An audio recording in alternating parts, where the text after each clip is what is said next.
ஜீவாத்மா டிவி நேயர்களுக்கு அடியேன் உங்கள் சிவயோகி சிவசக்திமான் சுவாமிகள் வணக்கத்தை தெரிவித்துக் கொள்கிறேன். ஜீவாத்மா டிவி இது உங்கள் டிவி. இந்த பதிவில் ஆடி வெள்ளிக்கிழமை, ஆடி 8ஆம் நாள் வரக்கூடிய வெள்ளிக்கிழமை, ஆடி 1லேருந்து ஆடி 32 வரைக்கும் வீட்டில் செய்யக்கூடிய எளிய பரிகாரங்கள் என்ற முறையிலே தான் இந்த பதிவை நான் பதிவிட்டு வருகிறேன். அந்த வகையில் ஆடி மாதம் வரக்கூடிய 8ஆம் நாள் ஆகிய ஆடி வெள்ளி மிகவும் சிறப்பு வாய்ந்த ஆடி வெள்ளி என்றாலே வெள்ளிக்கிழமையிலே சிறப்பு, அதுவும் ஆடி வெள்ளி என்றால் மிகவும் சிறப்பு. அன்றைய தினம் என்ன செய்ய வேண்டும், வீட்டில் என்ன செய்ய வேண்டும், ஆலயத்தில் என்ன செய்ய வேண்டும், எளிய பரிகாரங்கள் மூலம் நம் பிரச்சனை எவ்வாறு தீர்த்துக்கொள்வது என்பன போன்ற விஷயங்களை இந்த பதிவில் கூற இருக்கிறேன். நீங்கள் கவனமாக கேட்டு நடந்தீர்களானால் எப்பேற்பட்ட பிரச்சனையிலிருந்து விலகி வெற்றி பெறுவீர்கள் என்று சொல்லி இப்போது என்னோட குருநாதரை வணங்குகிறேன்.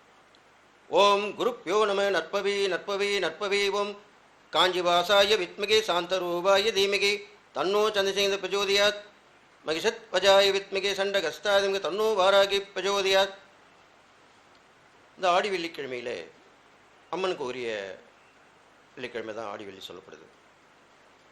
அதிகாலையில் எழுந்து ஸ்நானம் செய்வித்து வீட்டில் உள்ள அம்மன் படங்களுக்கு வெட்டிட்டு பூர் சாத்தி தூபதீபம் காட்டி நைவேத்தியம் செய்து வழிபட்டு வரலாம்.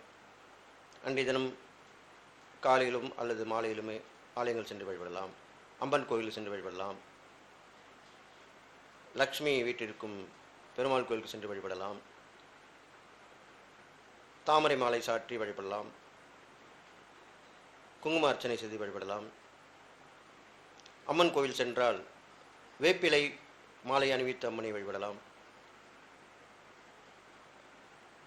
அல்லது வாசனை மலர்களை சூட்டி மகிழ்விக்கலாம்.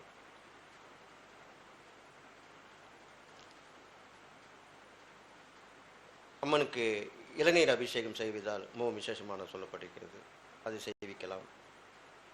குழந்தை பேர் இல்லாதவர்களுக்கு குழந்தை பேர் கிடைக்கும். அம்மனுக்கு பால் அபிஷேகம் செய்யலாம், தீர்க்காயுள் கிடைக்கும். அம்மனுக்கு வேப்பிலை மாலை சாற்றி வழிபட்டால் தீராத பிரச்சனை, நோய் நொடிகள் விலகும், தீய சக்திகள் விலகும். இப்படி சொல்லிக்கொண்டே போகலாம். எனவே இந்த ஆடி மாத வெள்ளிக்கிழமையிலே இவ்வாறாக அம்மனை வழிபட்டு வரலாம். இந்த வகையிலே இந்த ஆடி மாதம் வெள்ளிக்கிழமையிலே மிக விசேஷமான ஒரு விளக்கேற்றும் முறையை சொல்ல இருக்கிறேன். எல்லோருமே விளக்கேற்றுவார்கள், நெய் தீபம் போடுவார்கள், நல்லெண்ணெய் தீபம் போடுவார்கள். பரிகாரத்திற்கு 11 தீபங்கள் என்று சொல்லப்படுகிறது. அவ்வாறாக தீபம் ஏற்றி வழிபடுவார்கள். 21, 54, 108 இப்படி தீபங்கள் வரிசையாக ஏற்றி வழிபடலாம். பலவிதமான தீபங்களை ஏற்றி வழிபடலாம். ஆனாலும் இந்த ஆடி வெள்ளிக்கிழமையிலே ஒரு விசேஷமான தீபம் ஒன்று இருக்கிறது. அதுதான் கல்கண்டு தீபம். அது என்ன கல்கண்டு தீபம்? புதுசாக சொல்கிறீங்க? இது புதுசு இல்லை, பழசு தான். நிறைய பேர் கடைபிடிச்சிட்டு வந்திருக்காங்க. அது இன்னும் வெளியில் வந்த பிறகு தான் அது எல்லாருக்குமே தெரியும், எல்லா விசேஷமாக சொல்லப்படுது. நான் வீட்டில் செய்யக்கூடிய பரிகாரங்கள் வரிசையில் தான் சொல்லிட்டு வரேன், எளிய பரிகாரங்கள். அப்போ நீங்கள் என்ன பண்ணணும்னா, எப்பொழுதுமே வெள்ளிக்கிழமைக்கு முன்னாலே நீங்கள் விளக்கெல்லாம் தேய்த்து வச்சுருப்பீங்க, பூஜை சாமான்லாம் தேய்ச்சி வச்சுருப்பீங்க. அன்று அதிகாலை அந்த வெள்ளிக்கிழமையிலே அன்றைய தினம் நெய் தீபம் இடுவது மிகவும் சிறந்தது. நெய்யில் தான் லக்ஷ்மி வாசம் செய்வாள். பசியிடம் வருவதானே அந்த நெய். அந்த நெய் தீபம் ஏற்றி வழிபட வேண்டும். குலதெய்வ அருள் கிடைக்க வேண்டும் என்றால் சிகப்பு திரி போட வேண்டும்.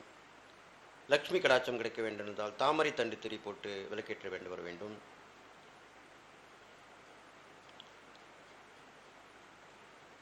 இவ்வாறாக ஒவ்வொரு பலனுக்கும் ஒவ்வொரு விசேஷமான திரியேற்றி விளக்கு வழிபடுவதும் பார்த்திருப்போம், அதை அனுபவித்திருப்போம்.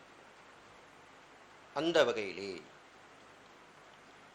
கல்கண்டு பொதுவாகவே நீங்கள் பார்த்துருப்பீங்க, கேள்விப்பட்டிருப்பீங்க. எதுவுமே நைவேத்தியம் கிடைக்கலன்னா நம்ம ஒரு கோயில் போனால் பெரும்பாலும் பெருமாள் கோயிலில் எதுவும் பார்த்துருப்பீங்க. பெருமாள் கோயில், ஆஞ்சநேயர் கோயில், குருமார்கள் இருக்கக்கூடிய கோயில் எல்லாமே பார்த்தீங்கன்னா வெறும் கல்கண்டு மட்டும் வச்சு வணங்கிட்டு வருவாங்க. சில பேர் அதுங்க சேர்த்து கல்கண்டுடைய முந்திரி, திராட்சை, அவ்வளோதான். வீட்டில் கூட சொல்லுவாங்க, எதுவுமே நைவேத்தியம் கிடைக்கலன்னா கல்கண்டு, முந்திரி, உலர்ந்த திராட்சை இதை வச்சு நைவேத்தியம் பண்ணலாம் வழிபாடு. அது மொத்தமாக வாங்கி வச்சுக்கிறவங்களும் உண்டு.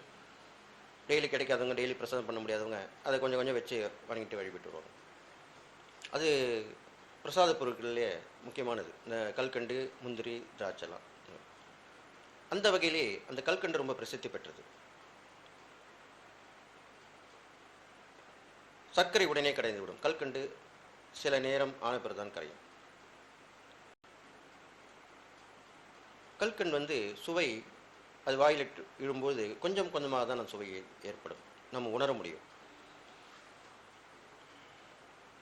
சர்க்கரை மொய்க்கும் எறும்பு உடனே அதை தின்று தீர்த்துவிடும். ஆனால் கல்கண்டில் இருக்கும் எறும்பு அதை தின்பதற்கு நேரங்காலமாகும். இதெல்லாம் எதற்கு சொல்கிறேன் என்றால், இந்த கல்கண்டு நீங்கள் தீபத்தில் ஏற்றி வழிபட்டீர்களானால் புரியாத புதிர் விலகும், நடக்காத விஷயம் நடக்கும், தடைகளாக இருந்த விஷயங்கள் தவிடு பொடியாகும். கல்கண்டுக்கு அவ்வளோ சக்தி இருக்கு. அதை தீபத்திலே போடும்பொழுது அது கொஞ்சம் கொஞ்சமாகத்தான் கரைய ஆரம்பிக்கும். அப்பொழுது அந்த கல்கண்டு லக்ஷ்மிக்கு மிகவும் பிடித்தமான ஒன்று, பெருமாளுக்கும் பிடித்தமான ஒன்று. பலவிதமான சித்தர்கள், குருமார்களுக்கும் பிடித்தமான ஒன்று. அப்படிப்பட்ட அந்த கல்கண்டை தீபத்தில் ஏற்றி வணங்கி வரும்போது எல்லா நலனும் உங்களுக்கு கிடைக்கும். பாவங்கள் கொஞ்சம் கொஞ்சமாக உங்களை விட்டு விலகிவிடும். இதிலே சில விஷயங்களும் உண்டு.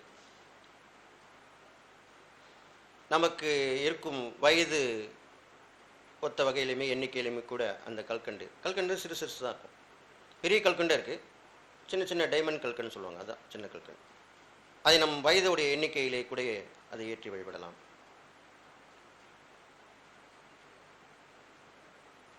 அல்லது பரிகாரத்துக்கு 11 சொல்லப்படியால் அந்த 11 கல்கண்டுகளை அந்த தீபத்தில் ஏற்றி வழிபடலாம். இது பொதுவான வழிபாடு. இதெல்லாம் செய்து வர வேண்டும். இதெல்லாம் செய்து முடித்த பிறகு கல்கண்டை எறும்புகளுக்கும் உணவளிக்க வேண்டும். இன்னுமே சொன்னல, அதை எடுத்துன்னு போயிட்டு அது சாப்பிட ரொம்ப நாள் அது வச்சுக்கும். ஒரு கல்கண்டே அதுக்கு அவ்வளோ நாளாக சாப்பிட ஆரம்பிக்கும். அது சாப்பிட சாப்பிட சாப்பிட சாப்பிட நம்ம பிரச்சனை கர்மாக்கள் குறையும், துன்பங்கள் விளங்கும்.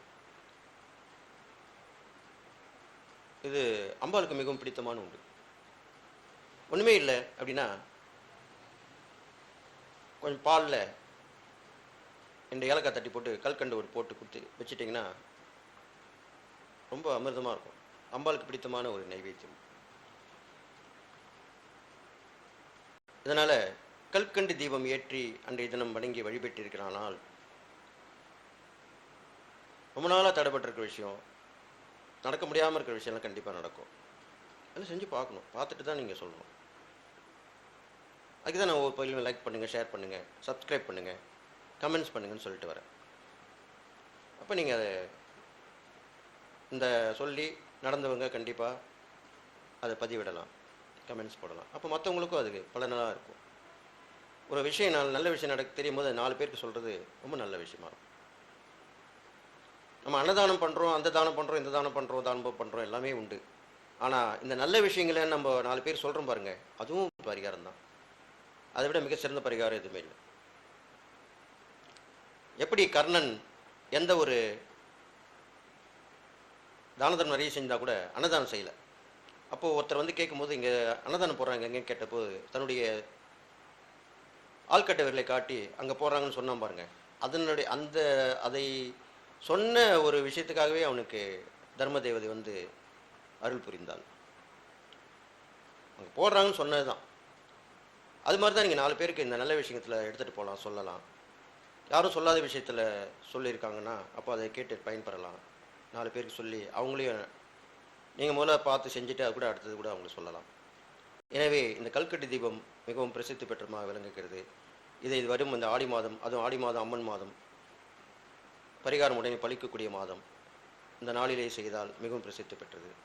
காலை வேளையிலும் விளக்கேற்றிய கல்கட்டு தீபம் ஏற்றலாம், மாலை வேளையிலும் கல்கட்டு தீபம் ஏற்றலாம். இதை செய்து வந்தீர்களானால், ஒவ்வொரு வெள்ளிக்கும் செய்து வந்தீர்களானால், உங்களுக்கு நடக்காத விஷயம் நடந்து வாழ்க்கையிலே வெற்றி மேல் வெற்றி பெற்று வாழ்வீர்கள் என்று சொல்லி, நீங்கள் எல்லா நலமும் பெற்று வாழ்வீர்கள் என்று வாழ்த்தி விடைபெறுகிறேன். நன்றி, வணக்கம்.